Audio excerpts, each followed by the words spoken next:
How did this seemingly harmless grandma commit a massacre? With the help of her husband, Pearl killed 5 people in this movie. But let's see how she did it and why she did it. The movie starts off with Sheriff Dentler arriving at a horrific crime scene. There is a body covered up in the front of the house and red juice splattered on the front porch. As Dentler goes inside the house, the deputy tells him to go to the basement, because in the basement there is something particularly gruesome. But we won't find out what that is till the end of the movie. But Dentler is stunned. So one day earlier, aspiring movie star Maxine Minks is getting ready to go down to Houston, Texas to shoot a movie titled The Farmer's Daughter. Her boyfriend, executive producer Wayne, brings her along with the rest of the crew. Writer and director RJ, his girlfriend Lorraine, Bobby Lynn, the actor, and Jackson, the actor, are all coming along. The actors. The crew arrives at the farmhouse where they are set to shoot the film. Wayne goes to talk to the elderly owner, Howard, who greets him with the rifle pointed at him, as one does. Wayne has to remind Howard that he spoke to him the other night about renting his place out. But once Howard notices the rest of the crew, he makes it clear that he does not like or trust any of them. While Maxine gets out the van, she notices that Howard's wife, Pearl, is watching her through the window. Joe Goldberg type shit. I need some water.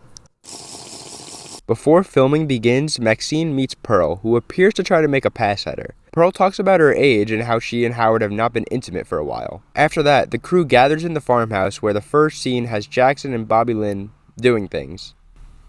The premise of the film that is being made is that Jackson's car broke down and he comes upon Bobby Lynn. Bobby Lynn lets her in her house and they do things. The next scene has Maxine playing a younger sister who also does things with Jackson. Pearl watches the scene going on and appears to get... I'm not saying that. After seeing them film this movie, she goes up to Howard because she wants to make love to him. But he declines because his heart can't take it. That night, Lorraine tells RJ that she wants to be a part of his movie, but he refuses. The others agree to allow Lorraine to have a part, as she wants to actually be a part of the film and not just record sound. The scene goes along, but RJ goes to take a shower where he cries over his girlfriend doing things with another man. What the fuck? I don't think this movie is appropriate for YouTube. After a shower, RJ begins to drive away to spitefully leave everyone behind. But he stops when he sees Pearl standing in the road. He tries to help her back into the house, but when she attempts to come onto him, he rejects her.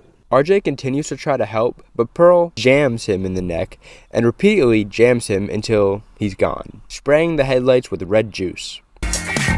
Meanwhile, Wayne goes to look for RJ in the farmhouse and ends up stepping on a nail while barefoot. He then hears something and looks through a hole in the wall, and Pearl jams him through the eyes with a pitchfork, killing him. Lorraine gets up to go look for RJ while Howard says that Pearl is missing. Lorraine goes into their house to look but ends up getting locked in the cellar by Howard. As she wanders, she turns and finds a man dangling. She screams and begins to try breaking out. Help! Howard gets Jackson to get up and go look for Pearl. They walk by the lake where Jackson sees the car underwater. He turns around to find Howard saying he knows what Pearl has been up to, then blasts Jackson in the chest with a shotgun. His body falls into the water. Now this part is like, if you think everything else is weird, this part's pretty weird. Pearl climbs into the bed with Maxine, touching her back and leaving RJ's red juice on her. Maxine turns around and sees Pearl, causing her to scream. Bobby Lynn hears her screams and tries to help Maxine. She sees Pearl running out of the house and follows her to the lake. Bobby Lynn tries to help Pearl back into the house, but Pearl calls her a mean word and then pushes her into the lake, where she is munched on by alligators. You know I don't like blondes.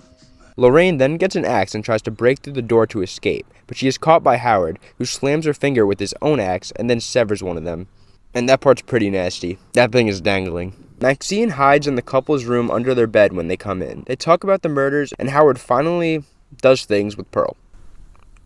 Maxine sneaks out and tries to go to the van, only to find out that her key is missing. She grabs Wayne's gun from the glove compartment, then runs to the cellar to free Lorraine. While she tries to get them out, Lorraine blames Maxine for everything that has happened. And what are you doing, Lorraine? Get the fuck out of there. You're gonna get fucking killed. They're coming back. Lorraine begins to run out of the house, only to get popped in the face by Howard. As he tries to drag Lorraine inside, Lorraine lets out a cough. This startles Howard, and because he has a little boy heart, he passes away. Maxine gets the van keys and aims her gun at Pearl as the TV plays a video of a preacher, with Maxine saying, "I will not accept a life I do not deserve," just as the preacher does. Unfortunately, Maxine finds that the gun is unloaded. Then Pearl fires her shotgun at Maxine and misses. But the recoil is so strong that it blasts her out of the house where she breaks a hip. Pearl asks Maxine for help. Like, why the fuck would she help you? What? What are you thinking, Pearl? Maxine gets into the van and Pearl calls Maxine gets into the van and Pearl calls Maxine a not so nice word. Then Maxine goes over Pearl's head and it explodes. The following day, Sheriff Dentler and the other officers have arrived. The video of the preacher keeps playing and it is revealed that Maxine is the daughter and that he is searching for her. The deputy finds the camera used to film the movie. When he asks Dentler what he thinks of it, he replies, "It's a goddamn fucked up horror show." So that's how a grandma with the help of her husband killed 5 people. But why did she do that? Well, let's find out right now. Let's first start talking about desire and rejection. Pearl feels neglected and unloved by Howard, who is emotionally distant and uninterested in her advances.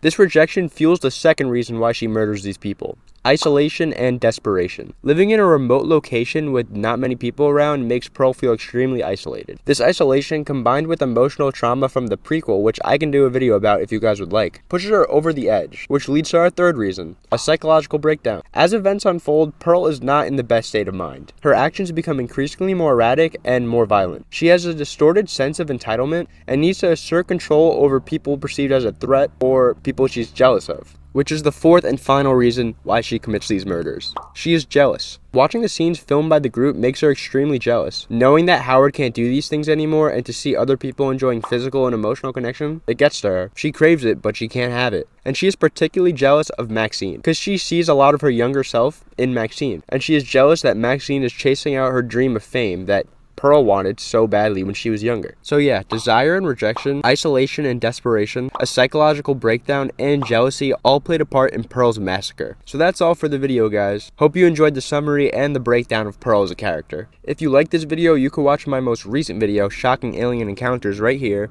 And if you really enjoyed this video, subscribe to my channel. Thank you, and goodbye. Please subscribe.